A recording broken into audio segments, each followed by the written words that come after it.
Bonjour mes grands voyageurs de l'esprit et bienvenue à bord de ce tout nouvel épisode de Petites Obsessions, le podcast où on surfe sur le web pour vous parler de nos découvertes. Mon nom est William et je suis accompagné de la toujours tout aussi intrépide Hélène. Ouh, intrépide. J'ai hâte à chaque enregistrement pour savoir quel adjectif tu vas me donner. Mais ça fait plaisir, comment vas-tu? Ça va bien toi? Ça va, ça va. Serais-tu en mesure de nous dire à tous quelle est la thématique du jour? C'est les bateaux de croisière et les avions. En tout cas, moi, j'y touche, là. Je sais pas toi si tu y touches. Exactement la même chose, mais on est sur deux angles assez différents, Oui. toi et moi. Toi, de quoi tu vas parler? Moi, je vais parler de tout ce qui est confort et innovation sur justement les bateaux de croisière et les avions. Puis moi, je vais parler du côté sombre de tout ça. C'est-à-dire, qu'est-ce qui arrive quand les gens meurent ou quand des crimes sont faits sur ces 10 bateaux? Ouais. Fait que on va clasher, on va commencer par le fun, puis après ça, on va arriver sur le truc. Ouais, mais c'est la partie qu'on préfère. Ben oui, mais avant de s'y rendre, il faut... Lancer le générique. Yes.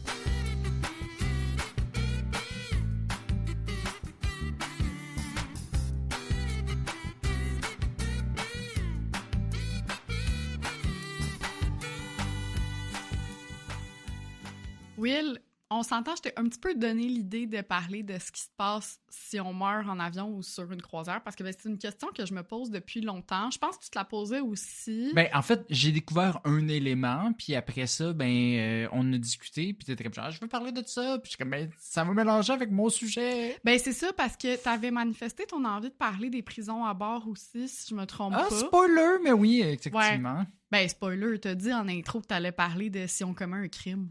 Ouais, mais tu sais pas, il y en a peut-être pas. Effectivement, je sais pas. Mais justement, on s'est dit peut-être que c'est le genre d'information qui se ressemble un petit peu. Effectivement, c'était trop proche. Fait que c'était peut-être mieux que toi, tu couvres toute cette partie-là, puis que moi, je trouve un autre angle. Mm-hmm. Puis, j'ai réfléchi, et c'est là qu'il y a une ampoule au-dessus de ma tête qui s'est éclairée. Tada!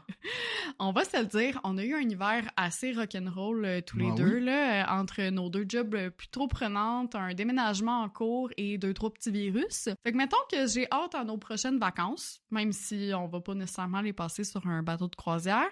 Parce qu'on n'a pas 75 ans.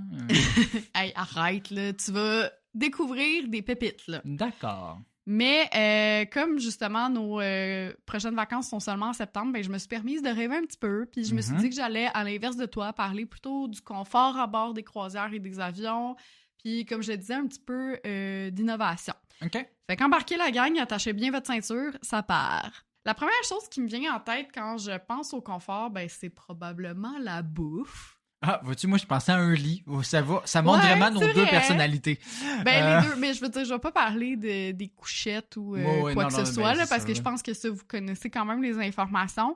Mais au niveau de la bouffe, je sais pas si t'es comme moi, je me suis souvent demandé comment les bateaux de croisière, en particulier ceux en mer plusieurs jours d'affilée, ils faisaient pour gérer la nourriture. Surtout en termes... une grosse épicerie, là, clairement. C'est ça. Puis en termes de conservation, là, comment ils font pour gaspiller le moins possible et rentrer dans leur argent? Fait qu'en faisant des recherches, je suis tombée sur un article de la presse qui date un petit peu, mais donne quand même une bonne idée là, de défis logistiques liés à la gestion de la nourriture sur les bateaux de croisière, justement. Fait que déjà, les cuisines des bateaux sont souvent plus petites que celles des restaurants sur la terre ferme en termes de proportion là, par rapport au nombre de couverts. Mm-hmm. Fait que t'as quand même une grosse équipe. Ouais, parce que ça doit être énorme parce que tu dois servir 5000 personnes, ça doit être gigantesque, mais si tu compares à une autre cuisine dans un autre type de restaurant... Exact, là, dans un restaurant qui sert, je sais pas, 50 couverts, mettons, là, des fois, la cuisine n'est pas tant plus grande que ça. Ouais. Ils en ont plusieurs à bord, mais tu sais, il faut quand même que tu fasses le trajet entre les cuisines puis les restaurants puis tout ça. Ça peut être long pour les serveurs.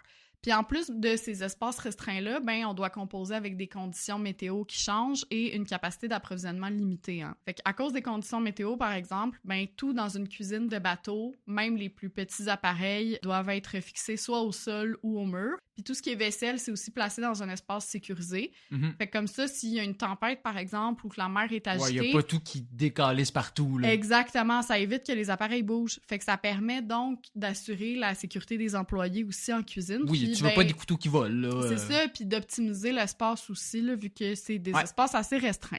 Maintenant, pour l'approvisionnement, Prenons l'exemple d'un paquebot de 3000 passagers et 1300 membres d'équipage. Ça fait 4300 personnes, si tu me suis. Oui. Soit 13 000 repas par jour à servir en comptant déjeuner, dîner et souper. C'est pas rien quand même. Ouais, c'est ça. Puis là, je compte même pas les petits snacks d'après-midi ou peu importe. Fait qu'à cause de ces besoins d'approvisionnement quand même assez conséquents, les gros paquebots, ils doivent quasiment systématiquement faire une escale aux 4 à 5 jours pour refaire le plein de nourriture. Là où les bateaux avec moins de personnes à bord, ils peuvent se permettre quelques jours de plus là, avant de se réapprovisionner.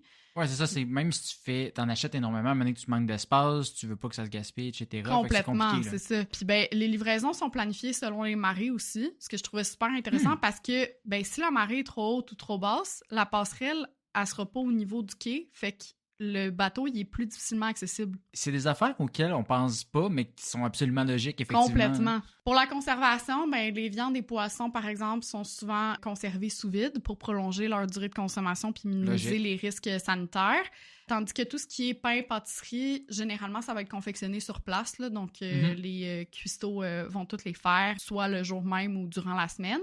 Ouais. On utilise aussi des méthodes de stockage à froid, fait que des chambres froides, mais qui sont littéralement des entrepôts. Là. Ouais. Puis, on utilise aussi l'eau de la mer, justement, pour refroidir un peu la nourriture. Là, justement, là, ça fait comme des mini... je dirais pas chambre froide dans le sens ça va pas sous zéro, mais ça conserve... Ça fait comme des mini frigos naturels. Là, c'est pas payé pour tes patates, mettons. Exact. Là.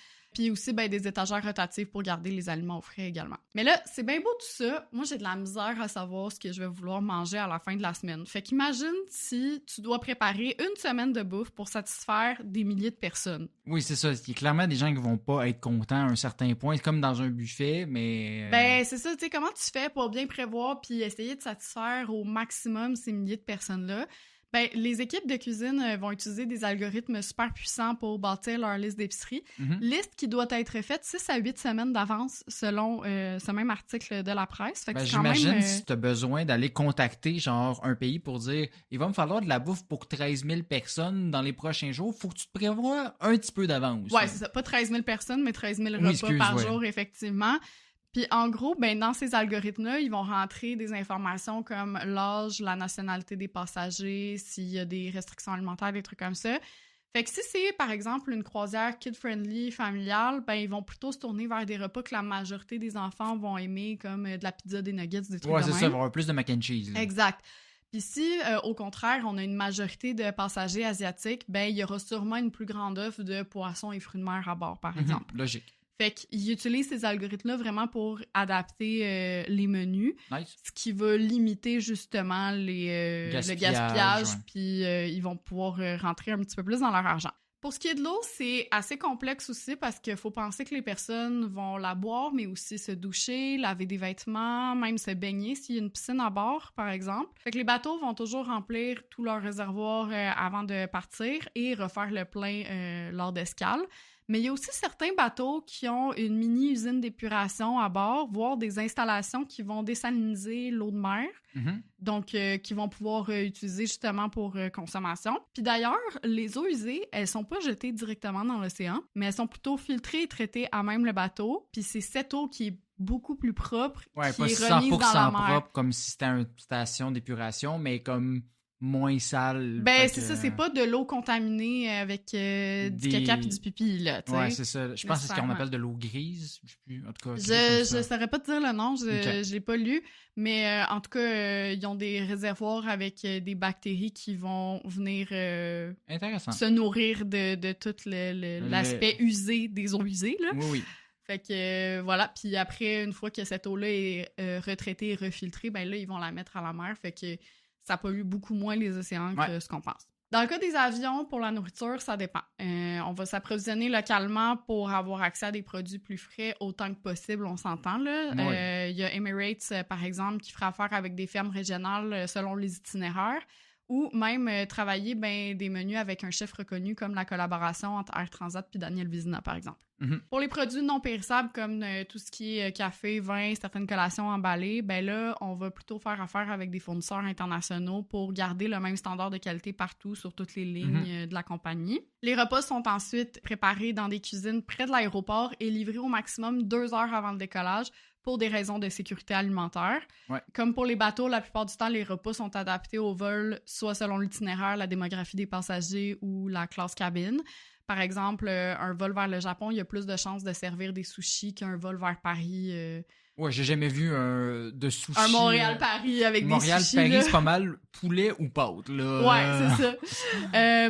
Évidemment, les repas qui sont servis en première classe ou en classe affaires sont plus élaborés et souvent mieux présentés qu'en classe économique, même présentés dans de la vraie vaisselle, souvent. Mm-hmm. Puis sinon, ben chaque vol est censé proposer aussi des options aux passagers avec des restrictions alimentaires comme les personnes végétariennes ou végétaliennes et ou avec restrictions religieuses, donc comme les musulmans qui mangent pas de porc, par exemple. Ouais. Côté conservation, savais-tu que la pressurisation des cabines affecte le goût des aliments? Ça fait-tu que ça goûte moins? Exactement.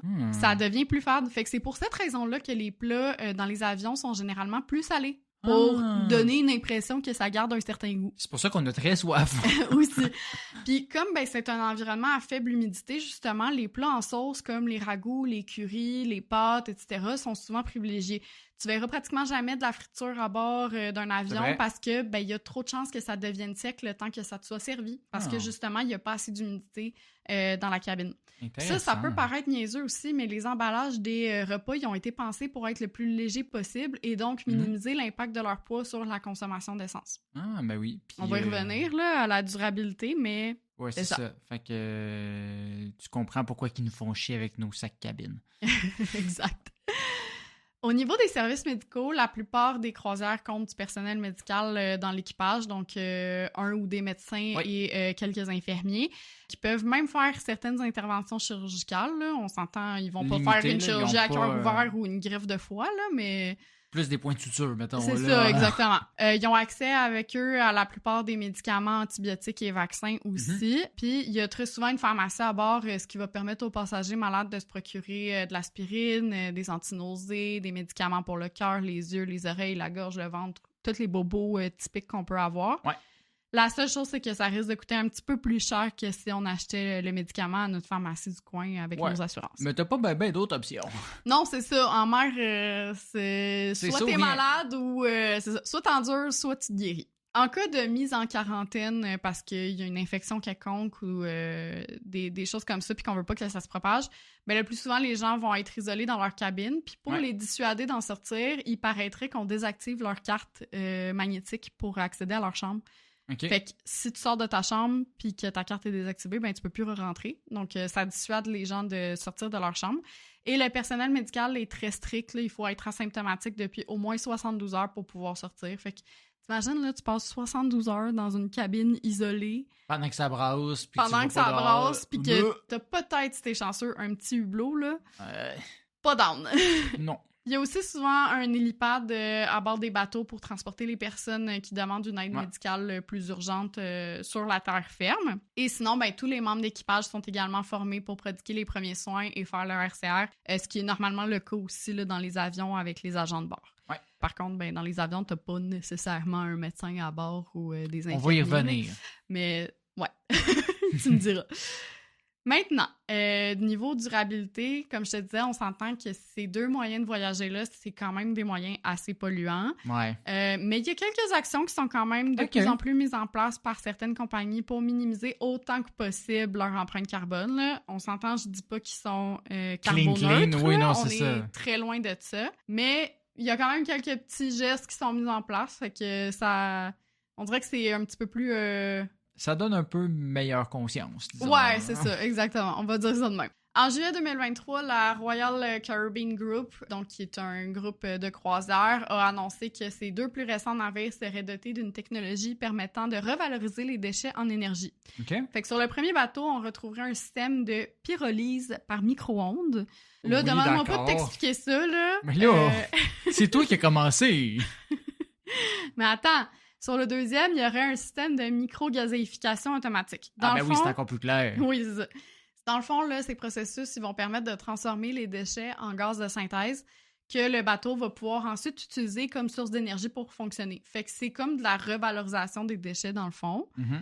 au lieu de les jeter puis d'utiliser une autre forme d'énergie. C'est le premier groupe à mettre en place une telle initiative, ce qui permet de limiter justement les déchets dans les décharges locales quand ils sont taqués et d'offrir aux vacanciers une expérience un petit peu plus éco-responsable. Ouais. Du côté de l'aviation, la Grande-Bretagne aurait ajouté une taxe supplémentaire pour les vols courte distance, ce qui va inciter les passagers à choisir un transport plus durable et donc les compagnies aériennes à réduire ce type de liaison parce que il y aurait moins de passagers à bord, donc une moins grande demande. Il n'y a pas un truc semblable en France aussi où tu dois prendre le train? Ils ont même interdit quasiment les vols longue distance, mais je suis pas sûre de cette information-là. Je l'ai lu.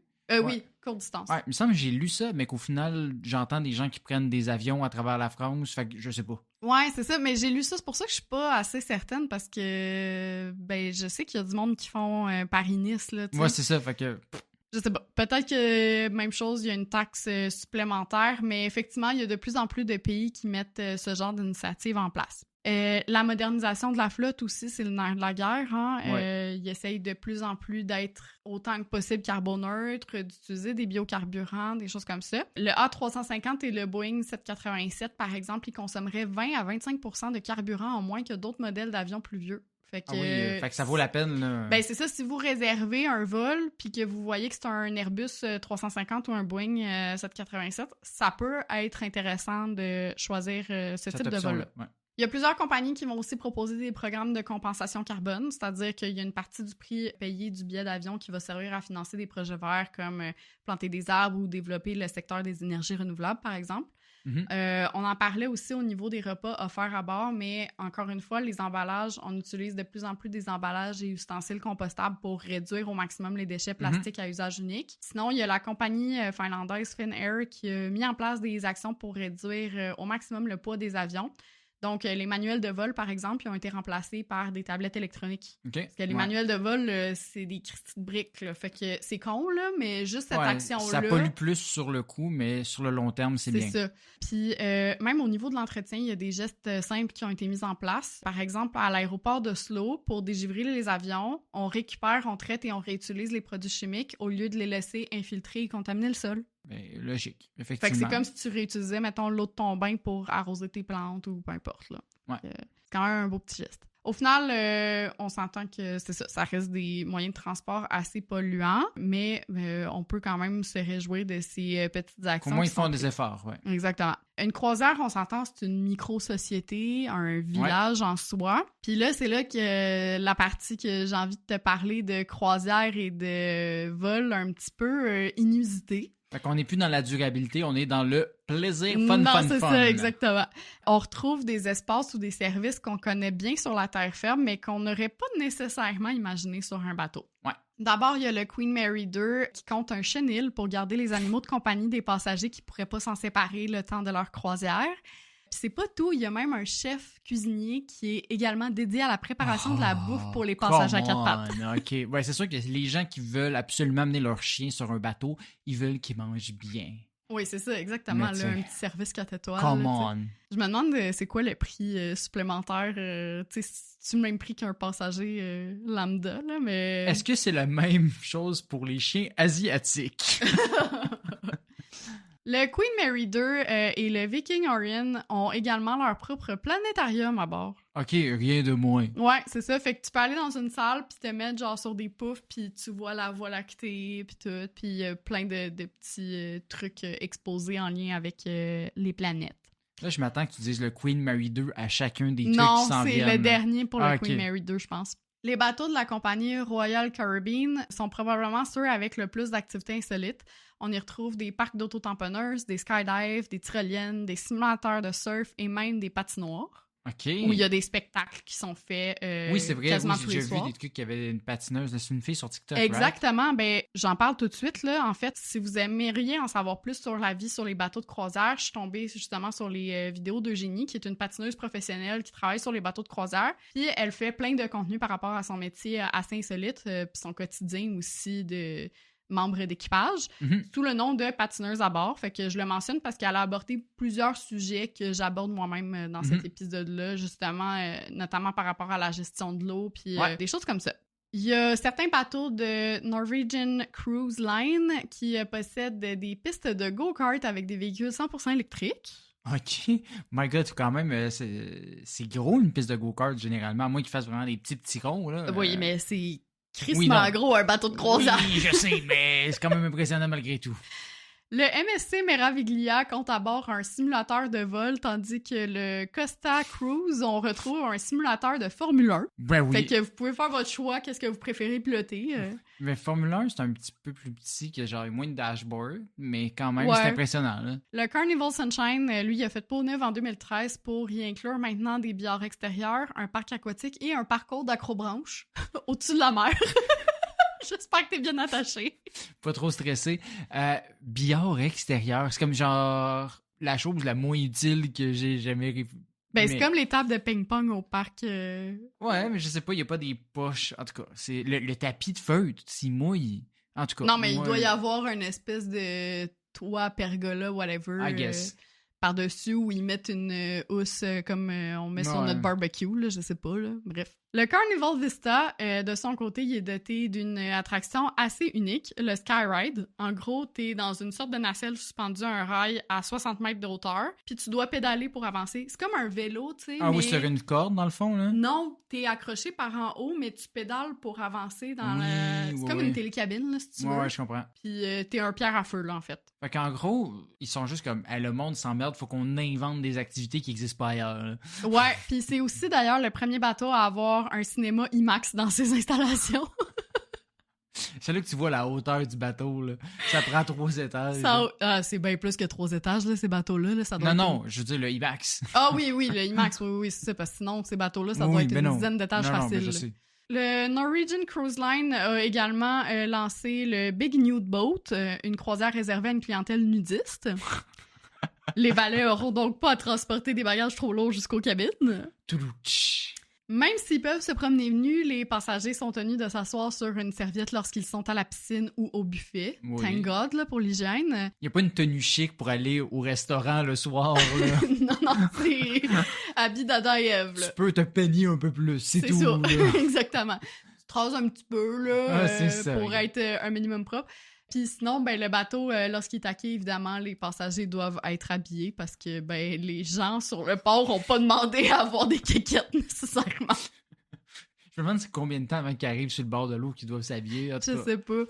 Depuis 2011, les amateurs de métal peuvent aussi profiter d'une croisière de 5 jours dans les Caraïbes qui leur est dédiée. Okay. Le 70,000 Tons of Metal accueille 60 groupes de métal qui jouent de la musique 24 heures sur 24. C'est quand même très nice, par contre. Là. C'est très nice, mais Chris, la musique métal pendant 24 heures sur 24... C'est parce que t'es pas fan du type de musique. Non, mais je veux dire... c'est pas genre, t'es dans ta cabine, t'entends juste ça, là. Tu me jouerais de la musique que j'aime, mais 24 heures sur 24, je serais écœurée, là. Ouais, ça doit être dans des salles spécifiques, là, puis ça doit être insonorisé, c'est des bateaux de croisière. J'espère.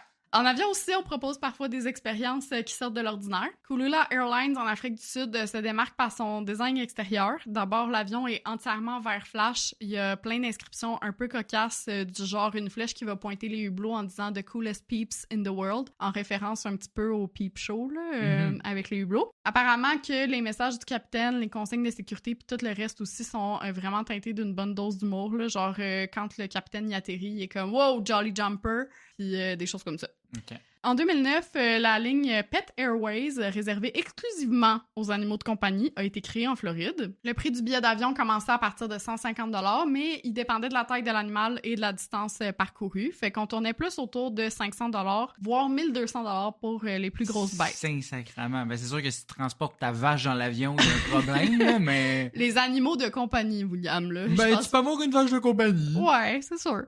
La compagnie a cessé ses activités en 2011, faute de revenus stables. Je comprends pas. Je pensais qu'il y avait beaucoup de gens qui voulaient faire fly-in, fly-out leurs animaux sans être avec eux. Je sais pas. Mais en 2 ans, elle aurait quand même assuré le transport de plus de 9000 animaux à travers une dizaine de villes américaines, soit New York, Baltimore, Washington, Chicago, Omaha, Fort Lauderdale, Atlanta, Phoenix, Denver et Los Angeles. Fait qu'il allait coast to coast. Wow. Mais ouais, c'est le genre de business model que tu le sais d'avance que ça fonctionnera pas.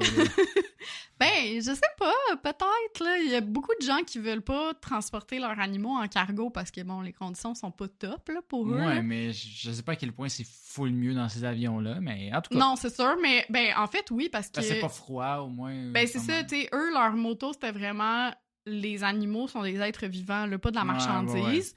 Puis, je peux comprendre. Les hôtesses de l'air, agents de bord, whatever, ils allaient faire pipi avant d'embarquer dans l'avion. Tu sais, ils s'occupaient des animaux vraiment. Puis même à bord, à chaque 15 minutes, ils allaient vérifier justement les animaux qui étaient bien, qui manquaient de rien, tout ça.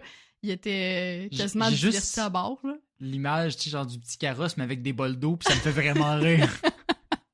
C'est vrai. Fan de Hello Kitty, sachez qu'il y a une liaison entre la France et Taïwan sur cette thématique bien précise qui a été lancée en 2014 par la compagnie Eva Air. L'extérieur est évidemment entièrement décoré de l'univers d'Hello Kitty, mais c'est pas tout. Les uniformes des employés, les sièges, les ustensiles, le papier de toilette, tout est à l'effigie de ce personnage. Hello Kitty, c'est vraiment genre un fandom que je comprends pas. Il y a rien d'autre que des produits dérivés qui existent. Il y a genre peut-être déjà eu une série que j'ai peut-être déjà eu, mais comme je pense, rien, c'est pas vivant outre genre du stock vendu, puis il y a du monde qui en achète. C'est vrai, mais 2014, donc la date de lancement de cette ligne-là, ça correspond aussi aux 40 ans du personnage, fait que c'est pour ça qu'ils ont choisi cette date-là, mais effectivement, je sais pas s'il y a eu comme une série animée ou quoi, mais c'est, tu sais, je sais pas, je vois rien qui existe autre que les images sur des sacs à dos. Mais je pense qu'il y a eu un film à un moment donné. Peut-être. Je sais pas. Si je te dis Hooters Air, tu penses à quoi? Calice. Ben oui, entre 2002 et 2006, la chaîne de restaurants Hooters opérait aussi dans les nuages. Ben oui, parce que tu veux voir des filles sexy, même des airs. C'est ça, à bord des avions, il y avait des serveuses comme on en retrouvait aux Hooters qui étaient chargées de divertir les passagers avec des quiz, des jeux, etc. durant le transport entre Myrtle Beach, Atlanta... Tout s'explique. Newark et Baltimore. Il y avait 4 destinations. Tout s'explique. En 2008, il y a une agence de voyage qui a une idée de génie pour répondre aux besoins d'une communauté hautement marginalisée. J'ai nommé les nudistes allemands. OK. Pourquoi les Allemands spécifiquement? Parce que c'est une agence de voyage, de voyage allemand.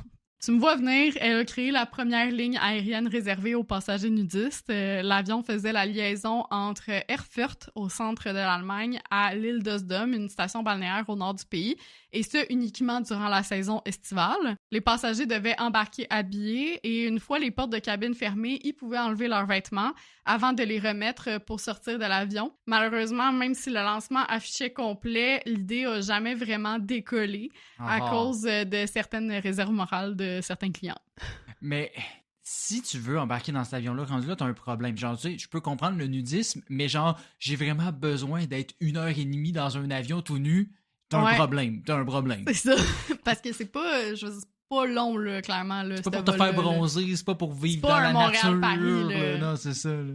Depuis 2015, Air Malta offre à tous les passagers, même ceux en classe économique, des services de spa, donc massage et manicure, par exemple. Question d'arriver frais et dispo à destination. OK. En 2011, la compagnie KLM offrait la possibilité de consulter les profils sociaux des passagers, plus spécifiquement Facebook et LinkedIn. Okay. Eux, ils disaient que c'était pour initier des rencontres professionnelles en choisissant à côté de qui s'asseoir. Pas sûr que ce soit très legit. En tout cas, ça passerait clairement pas au conseil aujourd'hui avec la loi 25 sur la protection des données personnelles, là, mais comme en réservant ton vol, tu pouvais voir le profil Facebook et LinkedIn des autres passagers. J'ai ça. En 2014, Germanwings avait lancé le concept de billets à l'aveugle. Donc, pour la modique somme de 50 €, tu pouvais choisir tes dates de voyage, puis c'est pas mal tout. C'est quand même nice. Ouais. Ben, tu connaissais ta destination une fois sur place. Tu pouvais quand même privilégier certaines thématiques, genre fête, soleil, nature, culture, etc. Gay-friendly même, des trucs de même. Par contre, ben c'est ça, tu savais pas où t'allais, fait que niveau logistique des bagages, tu sais, est-ce que t'amènes des vêtements de pluie, des vêtements chauds, froids, il y a quand même des éléments qui rendent ça compliqué puis pas viable. Puis ça l'a pas duré longtemps parce que je pense, si je me trompe pas, l'année suivante, il y a eu un crash d'un avion d'un de leurs avions, en fait. Fait que ils ont comme perdu beaucoup en réputation. Là. J'ai pas les détails de la cause, etc. Mais je pense pas que le programme existe toujours, surtout pas à 50 € en 2025. Fait que ça fait le tour, moi, de mon sujet. Je sais pas si t'as... Ben, j'imagine que t'as appris des choses, mais y a-tu comme des avions ou des bateaux que t'es comme « Ah wow, c'est vraiment cool » ou au contraire, comme voir que ça existe? Ben, c'est un peu genre le capitalisme dans toute sa grandeur, là, tout ça, là. Fait que, tu sais, c'est comme, c'est nice, mais en même temps, c'est pas ce qu'il vient me rechercher. C'est tellement comme de la voyageur, démesure, là. C'est là. comme, je sais pas, genre, il faut absolument que j'aille dans ces bateaux-là, là, ou non, quoi que ce c'est soit. ça. En tout cas, je suis pas rendu là en date d'aujourd'hui. Ben, Mais... surtout nous qui sommes plus de type voyage backpack. Ouais, genre, moi, l'avion à 50$, genre, oui, ça m'intriguait, puis ça m'aurait touché un peu plus que le reste, mais c'est super fascinant de savoir que ça existe, savoir comment fonctionne aussi tout l'approvisionnement. Quand on s'était parlé en amont, on se disait que ça allait être un petit épisode focal jusqu'à présent. Là, c'est ça, vraiment pas. Excusez-moi la gang. T'es parti, puis c'est ça, c'est moi qui fais le montage de tout ça. Je suis désolée. Mais écoute, t'es pardonné parce que on est rendu à l'épisode que j'avais le plus hâte d'écrire de la saison de mon côté. Fait qu'au final, je peux tout t'excuser. Tu dis pas ça genre à chaque épisode que t'as hâte d'écrire cet épisode-là? Oui, j'ai souvent hâte, mais il y en a comme vraiment que je suis comme ça va me chercher en dedans, tu sais, un peu comme l'épisode 12 que je parlais des pigeons photographes ou l'épisode 19 quand je parlais de la réplique de Paris construite pendant la Deuxième Guerre mondiale, par exemple. Genre des épisodes que je fais juste lire ça puis juste comme OK, c'est automatiquement un épisode, je me pose pas la question, j'ai pas besoin de lire. Puis, en fait, je suis tombé sur une information qui m'a fait un peu tomber aussi en bas de ma chaise, c'est-à-dire que les bateaux de croisière ont des morgues. Oui. Puis... ça me traumatise un petit peu.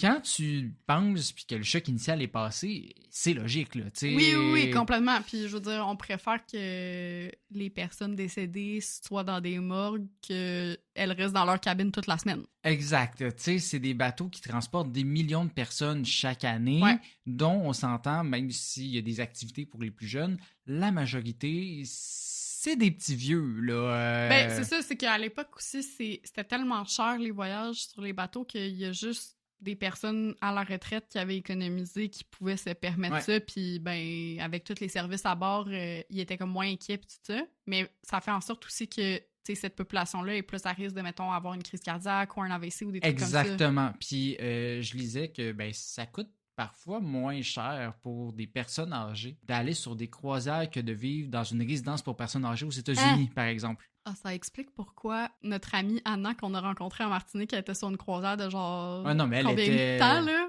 Genre 200 jours, là? Elle, c'est une machine, cette madame-là. Mais voilà, tu sais, statistiquement parlant, il y a des chances qu'il y ait certaines personnes qui décèdent sur les bateaux. Ouais. Puis contrairement à un hôtel où les employés pourraient juste appeler le 911, t'es un peu pris, hein? Quand t'es au milieu de l'Atlantique, tu peux pas appeler une ambulance pour venir chercher René, là, Non, c'est ça. Tu peux appeler un hélicoptère, mais encore faut-il que tu sois pas nécessairement au milieu de l'Atlantique. C'est ça, des fois, ça peut prendre plusieurs jours avant que tu atteignes la terre ferme. Puis encore là, comme tu as dit, tu peux pas juste le laisser dans sa chambre puis dire comme si de rien n'était, genre non, je l'ai pas vu, je le laisse là jusqu'à temps que j'arrive à Lisbonne. C'est là qu'entre en jeu le fait d'avoir une morgue. Ouais. Mais comment ça marche tout ça? Ils sont grosses comment? Y a-tu d'autres sombres secrets qui cachent ces bateaux-là? C'est exactement ce que je vais creuser aujourd'hui et que m'a amené cette première information. Je pensais pas dire ça sur un épisode, un sujet morbide, mais nice. On aime quand même ça, le morbide. Oui, on va être honnête, il y a plusieurs épisodes qu'on est content de parler de ces informations-là. Mais regarde, c'est notre côté sombre. Donc, ces fameuses morgues, ils seraient généralement installées sur le pont le plus bas ou dans la cale du bateau. Puis, ils peuvent contenir entre 2 et 10 personnes selon la grosseur du bateau. T'sais, on s'entend, si tu as 5 et 7 000 passagers, c'est pas de trop d'en avoir jusqu'à 10. Non, c'est sûr. Puis, j'aurais pensé plus autour de 4-5, mais oui, effectivement. La plupart, ça a l'air d'être 4-5, mais ça peut aller jusqu'à 10, dépendamment. Puis, t'oses espérer quand même que malgré tout, t'as moins de 10 personnes qui décèdent avant que t'ailles à ton prochain port. Là. Sinon, il y a un problème beaucoup plus élevé, genre t'es dans le Titanic. Oui. De ce que j'ai pu lire de manière anecdotique là, sur Reddit, on s'entend là, par des gens qui ont travaillé sur des bateaux. J'ai pas vu d'histoire comme quoi, justement, il y a une morgue qui débordait, puis qu'on ait dû utiliser les frigos. Oh my God, c'est terrible de penser ça. C'est malheureusement arrivé. Une histoire que j'ai vu quelqu'un qui ont... une famille qui ont poursuivi un bateau de croisière parce que il y avait un corps qui avait été stocké dans les frigos, donc, et non dans la morgue, tandis qu'il y avait une morgue. Puis en tout cas, ils ont été poursuivis pour plusieurs millions de dollars. Puis mais la famille de la personne défunte? Oui, elle a poursuivi la compagnie de bateaux de croisière. OK. Parce que c'était mal storé. Personne n'était pas aussi froid, donc il y a eu de la décomposition, etc. C'est horrible. Mais c'est plus anecdotique comme situation. Non, c'est clair. Il y a bien mais des morgues. morgues. Disais, imagine si c'est une autre famille. Comment ils se sont rendus compte qu'il y avait un cadavre dans le frigo? Non. Mais comment est-ce qu'on gère ça, une morgue de bateau, me demanderas-tu? Ben déjà, tu l'as dit tantôt, il y a des médecins à bord des bateaux, donc c'est pas les femmes de ménage qui vont déplacer des cadavres. Faire le certificat de décès. Là, exact, c'est bel et bien un médecin à bord qui va être chargé de déclarer le décès puis de déplacer les défunts jusqu'à la morgue. Puis c'est essentiellement là que se termine leur devoir médical par rapport à eux. On s'entend, il n'y a pas d'autopsie ou davantage de préparation funèbre qui est faite à bord du bateau. C'est vraiment juste pour storer les corps en attendant. C'est pas des médecins formés pour ça. Ça va être vraiment quand on va arriver à part que... Là, ça va être un médecin légiste qui va prendre ça. Exactement. Il n'y a pas de médecin légiste là, sur les bateaux de croisière. Non, clairement. Ça serait un petit peu over the top. Mais là, justement, comment que ça fonctionne une fois le défunt installé dans la morgue? De ce que j'en comprends, là, vraiment, en lisant, c'est que les gens ont deux options qui s'offrent à eux. C'est soit, on avertit les autorités du prochain pays où le bateau va accoster, puis le corps va être retiré, puis on va pouvoir par la suite le rapatrier dans le pays d'origine, puis il peut avoir une autopsie, etc. Ou, dépendamment des cas, on peut offrir l'option qu'on laisse la personne sur le bateau pour les prochains jours. Par exemple, tu sais que c'est une croisière qui est aux États-Unis ou proche des États-Unis. Dans 2 jours, tu reviens aux États-Unis. Ben, ça sert à rien de déposer le cadavre au Brésil pour que... Le faire rapatrier après, ça doit être tellement plus cher. C'est énormément cher faire rapatrier quelqu'un. Puis, c'est compliqué aussi avec les lois, etc. Fait que parfois, il peut y avoir l'option de... Mais tu sais, si justement, tu es américain puis c'est une croisière qui est faite en Europe, mais tu n'auras pas le choix éventuellement de le déposer à un pays ou de quoi que ce soit. Voilà. Mais tout ça, bien entendu, c'est si le décès est survenu sur le bateau. Oui, parce que, tu sais, c'est en croisière, tu vas faire du snorkeling sur le bord des côtes de l'Espagne, puis tu fais une crise de cœur. Il n'y a pas l'équipage du bateau qui va te prendre puis te remettre dans le bateau. Ça va être géré par les autorités locales parce que tu n'auras pas une activité dans les eaux internationales. Généralement, ça va être... dans un pays spécifiquement. Ouais, sur le bord des côtes. Là. Donc, c'est vraiment dans des situations où il n'y a pas d'autres options disponibles qu'on va utiliser ces morgues-là. Une raison de plus pour laquelle elles ne sont pas pleines, débordent pas, puis ça se peut quand tu arrives à quelque part, tu déposes, etc. Mais là, je te parle de décès accidentel puis de crise cardiaque depuis tout à l'heure. Oui. On en vient aux criminels. Mais qu'est-ce qui arrive si une personne qui en attaque une autre sur le bateau de croisière? Mais la réponse est oui, comme on a dit en intro. Il y a, en fait, j'ai laissé planer le doute, mais il y a bel et bien des prisons à bord des bateaux de croisière. Parce que ça, c'est pas parce qu'on est en mer qu'il faut se comporter en pirate. Il y a des conséquences à nos actes. Malheureusement, par contre, je dois tout de même rendre ça tout de suite moins fantastique, puis vous partager 2 informations. La première étant qu'il n'y a pas de policiers à bord des bateaux, mais plutôt des équipes d'agents de sécurité. Les bateaux de croisière, c'est des compagnies privées. Ça créerait un peu des situations conflictuelles qu'il y ait des polices sur le bateau. Là, mais surtout que les lois dépendent de pays en pays. Là, j'y reviens tout à l'heure. Okay. Mais tout ça pour dire que c'est géré par des agents de sécurité. Fait qu'ils ne peuvent pas techniquement arrêter des gens, mais plutôt les isoler jusqu'à ce qu'il y ait des autorités compétentes qui puissent les juger. Mm-hmm. La deuxième information importante, c'est qu'il n'est pas non plus question d'une prison classique avec des barreaux. Okay. Malheureusement, c'est vraiment juste une chambre simple avec une salle de bain puis un agent de sécurité devant. Fait que c'est juste une chambre isolée. Fait que c'est vraiment moins nice comme information de dire c'est pas une prison, genre. Puis là, dans les cuves, là. C'est ça. Si le bateau est cool, oups, le prisonnier meurt. C'est ça, on n'est pas dans un bateau en 1645. Non. C'est vraiment mieux, juste une façon d'isoler les... Il n'y a pas la planche encore, là. Tu mets les gens au bout. Exact. Puis là, même cette prison-là en soi, qui n'est pas full une prison fantastique, vraiment juste utilisée pour les cas graves. Tu sais, si on parle plutôt d'une personne saoule puis désagréable, on va l'isoler dans sa propre chambre, un peu comme quand tu parlais tantôt avec les malades. Puis, dans le fond, on va poster un gardien devant pour être sûr qu'il ne sorte pas. Fait qu'il y aura quand même un gardien, mais il sera pas emprisonné. C'est ça. Ben, il va être emprisonné dans sa chambre. Fait qu'il va avoir quand même plus là, de luxe, etc. Parce que de toute façon, ils ne sont pas arrêtés. Ils sont vraiment juste sécurisés. On peut dire ça comme ça. Mais là, outre le gros bon sens qu'un meurtre, c'est pas bien, puis t'es un gardien, tu vas arrêter la personne puis lui dire d'aller dans la prison. Comment est-ce qu'on détermine quelle loi on essaie de maintenir sur les eaux internationales? C'était la question que je me posais depuis vraiment longtemps là, par rapport à tout ça. Comme je t'en parlais tantôt, tu sais, les lois dépendent de pays en pays, là, malheureusement. Il y a des affaires que, tu sais, c'est du gros bon sens. Un meurtre, pas mal la même affaire tout le temps. Mais certains crimes n'ont pas le même niveau de comment qu'on va le juger par la suite, c'est exactement, ça. C'est plus ça. Eh bien, c'est tout simplement les lois du pays où le navire a été enregistré. OK, c'est logique. Ben oui, absolument. C'est des ordres d'affaires, encore une fois, qu'on n'a pas pensé, mais qui est très simple. C'est ce qu'on appelle la loi du pavillon. Puis tout navire qui navigue en mer doit être immatriculé par un État, qui sera donc l'État pavillon de celui-ci. Fait que la gang... Informez-vous sur le pays d'enregistrement du navire si vous voulez commettre un crime pour savoir ça va être quoi votre punition. J'y arrive bientôt. Oh, okay. Mais tout ça pour dire que ces bateaux-là, c'est comme des mini-pays flottants jusqu'à ce qu'ils atteignent le territoire d'un autre pays. Puis là, ben, à ce moment-là, ben, ça devient le territoire du pays. Là. C'est pas l'État pavillon qui... Le pays de destination, il y a préséance sur le pays d'enregistrement. Oui, c'est vraiment juste quand tu es sur les eaux internationales. Si tu es sur l'eau à côté du Portugal, ben c'est la loi du Portugal qui va s'appliquer.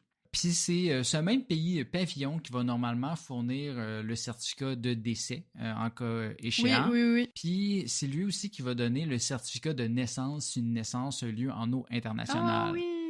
Par contre, là, justement, parlant de naissance, c'est rare que ça l'arrive, de un. Ouais. Parce que la plupart des croisières n'acceptent pas les femmes enceintes de plus de 24 semaines. Oui, effectivement. Pour éviter des complications, parce que justement, ils n'ont pas le personnel, l'équipement, etc.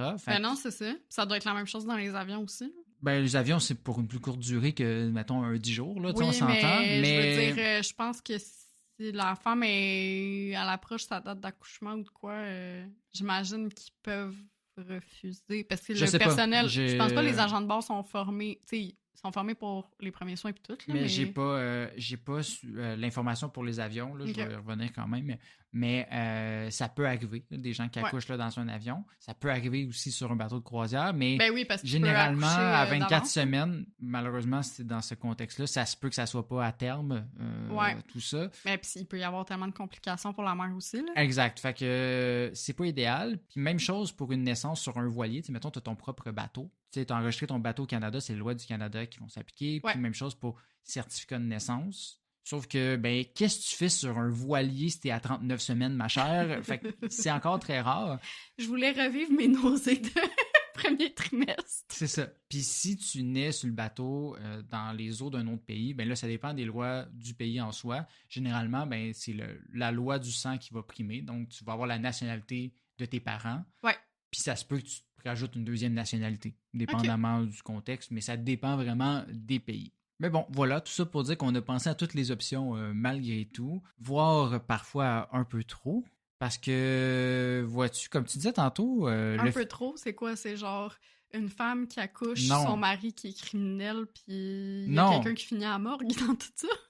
Le fait de devoir respecter les lois d'un pays dans lequel ton bateau n'est jamais, c'est parfois contraignant, tu sais. Quand tu veux dire tu dois respecter, mettons, les lois de la Grande-Bretagne parce que ton navire est enregistré en Grande-Bretagne, mais t'es jamais en Grande-Bretagne? C'est ça fait chier, tu sais, parce que il y a des lois quand même strictes en Grande-Bretagne pour certaines choses comme, je sais pas, la sécurité, l'environnement, les inspections, donner des bonnes conditions de travail à tes employés. Fait que tu peux décider à la place d'enregistrer ton bateau dans un autre pays avec moins de restrictions.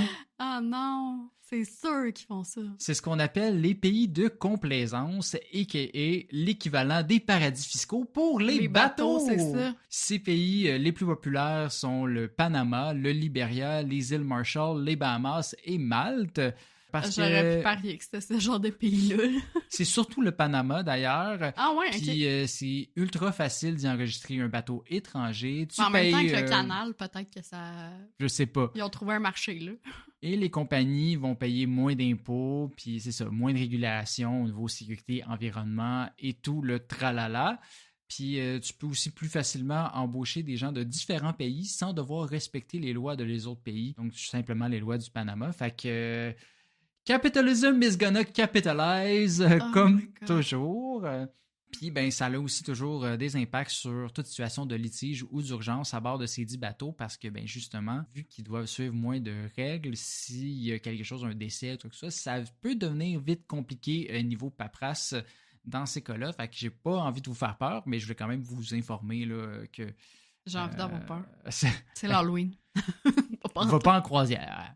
Puis, ben, c'est ça fait un peu le tour de ce que je voulais parler aujourd'hui par rapport au côté plus sombre des croisières, mais chose promise, chose due, je vais aussi parler du côté aérien. Hein, on parle des deux aujourd'hui. Puis, ben, la première chose à savoir, c'est qu'il y a un équivalent des pays pavillons pour les avions, puis ça s'appelle l'état d'immatriculation. Ouais. L'immatriculation de tout aéronef. C'est ça. Mais là, c'est pas la SAC, c'est l'OACI. Hein, ben oui, c'est clair. C'est Square Vic. C'est Square Vic, puis ben, c'est vrai que leurs bureaux sont à Montréal. Puis, ben, toute immatriculation d'aéronef doit contenir un préfixe relié à son pays d'origine. Fait que, par exemple, tous les avions immatriculés au Canada doivent commencer par C. Genre C, A, B, C, D, puis ceux en France, j'aurais F. pensé que c'était peut-être Y, vu que les aéroports, non, c'était Y. On a gagné pour les avions, apparemment, mais ouais, c'est la France, c'est F. Je pense que les États-Unis, c'est N. Fait qu'en tout cas, ils ont tous leurs préfixes. Ouais. Mais en même temps, il y a 26 lettres dans l'alphabet. Il doit y avoir plusieurs lettres, là, je sais pas. Il doit y avoir des trucs genre Canada, c'est peut-être CA. Non, Canada, c'est C, mais il y a peut-être d'autres places que c'est CA. En tout cas. Donc voilà, du coup, s'il y a un crime ou une naissance à bord d'un avion, c'est la loi de l'état d'immatriculation qui va s'appliquer en priorité. Et puis, ben, la réponse est oui, il y a un équivalent des pays de complaisance pour les immatriculations d'avions. Fait que oui, on peut crosser le système en enregistrant ces avions. Il y a toujours un moyen. L'un des pays, c'est ça. L'un des pays les plus populaires au niveau fiscal, c'est l'Irlande. Ouais? Lieu où est complètement par hasard installé Ryanair. C'est exactement ce que j'allais dire. Il enregistre tous ses avions. C'est une compagnie irlandaise de base. Ben c'est ça. Ben ils sont peut-être installés là de base pour ça. Oui, peut-être pas que le PDG est irlandais, là, mais oui, effectivement. Donc voilà. Ce gars-là qui voulait genre faire des places debout là. D'avion, oui. Le CEO est un peu crackpot. Rentrer plus de gens dans l'avion puis payer moins. Aïe. C'est ça. Puis ben, qu'en est-il d'un décès en plein vol? Hein? Tantôt, on a parlé là, un peu. Oui, parce qu'il ne doit pas y avoir de morgue là, dans un avion. Non, il n'y a pas de place, là, on s'entend. Là, on a tous été dans un avion. Oh my God, t'imagines passer 8 heures à côté d'un cadavre? Ouais, ben c'est là qu'on s'en va tranquillement. Là. Déjà, c'est très rare que ça arrive. La plupart du temps, s'il y a une situation de malaise, on va essayer de trouver un aéroport le plus proche puis aller atterrir d'urgence. Il y a clairement du monde qui sont comme « Mais là, c'est pas là que j'arrive à destination ben oui, mais ça, puis qui chialent, puis c'est comme... C'est toujours le cas. Mais selon une étude effectuée en 2013, ça serait 0,5% de ces situations de malaise-là qui résulteraient en décès. Fait que ça reste quand même... il n'y a pas 0,5% de décès. Parce que là, c'est beaucoup, là. Non, des situations de malaise qui finissent en décès, en tout cas, du moins dans l'avion. Ouais. Malgré tout, par contre, ça peut arriver que quelqu'un décède. On va toujours essayer d'aller vers l'aéroport, mais il y a des fois, c'est assez clair que la personne est décédée, mais tu peux pas déclarer le décès d'une personne. Non, parce qu'il faut que ce soit un médecin qui le fasse. Puis même si tu demandes, est-ce qu'il y a un médecin à bord, puis il y en a un, il n'est pas considéré en service, donc il peut aider la personne, mais il ne peut pas déclarer un décès. Il doit porter assistance, mais il peut pas exercer cette fonction-là de déclarer le décès. Exact. OK. Donc, des fois, on est sûr que la personne est décédée, puis on va continuer d'aller à la destination. On va pas dire, on va atterrir d'urgence. Fait que ça se peut qu'il dise, il y a une personne décédée pendant 6 heures dans l'avion. Techniquement, ça peut arriver. Fait que c'est quoi le protocole dans ce cas-là? C'est ma pire angoisse, je pense. Je dis souvent ça, là, mais ça, c'est vraiment une angoisse, là. Donc, premièrement, quand une personne est présumée morte, on va demander à ce qu'ils mettent la personne dans un sac mortuaire si possible et disponible, mais sans le zipper jusqu'au niveau de la tête, c'est simplement la personne qui déclare officiellement le décès qui peut zipper au niveau de la tête. Puis, s'il n'y a pas de sac mortuaire disponible, tu dois la couvrir d'une couverture, la personne. Mais là, on se rappelle toujours qu'il n'y a pas de morgue. J'imagine juste Roger à côté de moi, 75 ans, qui s'est pété une crise cardiaque puis qui est dans son sac de couchage. Ouais. C'est ça l'affaire, c'est que... Ah, quelle horreur! J'aime ton petit rire nerveux, là. Oui, non, c'est ça, là, je ris, mais je suis pas bien. Fait que le protocole veut qu'on essaie de prendre cette personne-là, la mettre le plus loin possible de tous les autres passagers, quitte à déplacer des gens, là, tu sais, comme il y a des petits trous, ben, on va... Congrats, vous avez été surclassé! C'est un surclassement pour essayer de le mettre, lui, en arrière le plus isolé possible, parce que, ben, c'est pas nice, mais des fois, ça arrive que l'avion, il est juste plein. Ben oui, fois, on le met dans le cockpit. Non, mais soit, ben, si l'avion il est trop plein, mais tu peux pas le laisser dans le couloir, on s'entend. Ben non, c'est clair. Tu peux le coller sur une porte. Faut que ça soit accessible. Ça devient accessible. Fait que ça se peut qu'on décide, parce que ben, la personne aussi, même, elle peut être trop lourde. Tu sais, un corps mou, c'est difficile. Pense juste à essayer d'avoir déplacé quelqu'un dessous, là. Ouais. C'est difficile ou dépendant du poids de la personne. On peut décider de juste la laisser dans son banc puis de l'attacher là. Fait que oui, ça se peut que tu ailles Roger à t'espères côté. Que c'est pas le gars au milieu, mais genre... C'est ça, t'espères que c'est le gars du fond de l'avion, là, c'est pas ça, le gars du fond de l'avion à côté du hublot, là.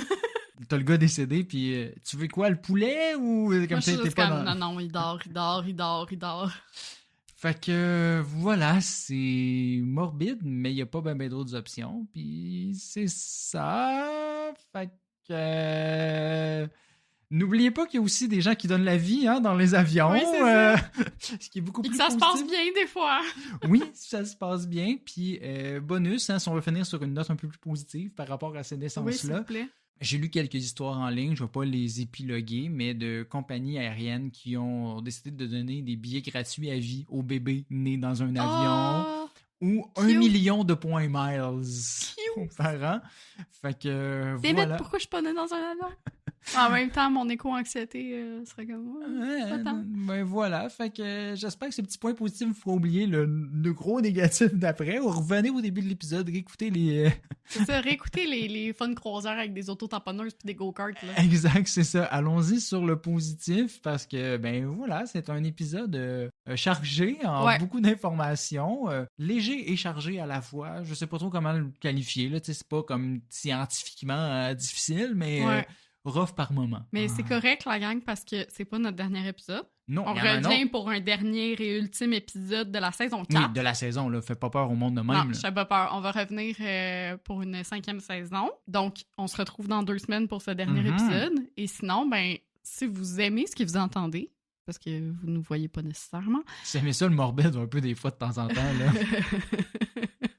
Mais vous pouvez évidemment vous abonner, c'est ce qui nous encourage le plus à continuer justement à faire ce beau podcast-là. Et sinon, ben, on est sur toutes les plateformes, là, Spotify, Apple Podcast, YouTube, et sur les réseaux sociaux aussi, Facebook, Instagram, TikTok. Donc, on vous invite à nous suivre puis à embarquer dans cette fabuleuse aventure. Dans notre folie. Exactement. Puis sinon, ben, on se retrouve dans 2 semaines. Bye!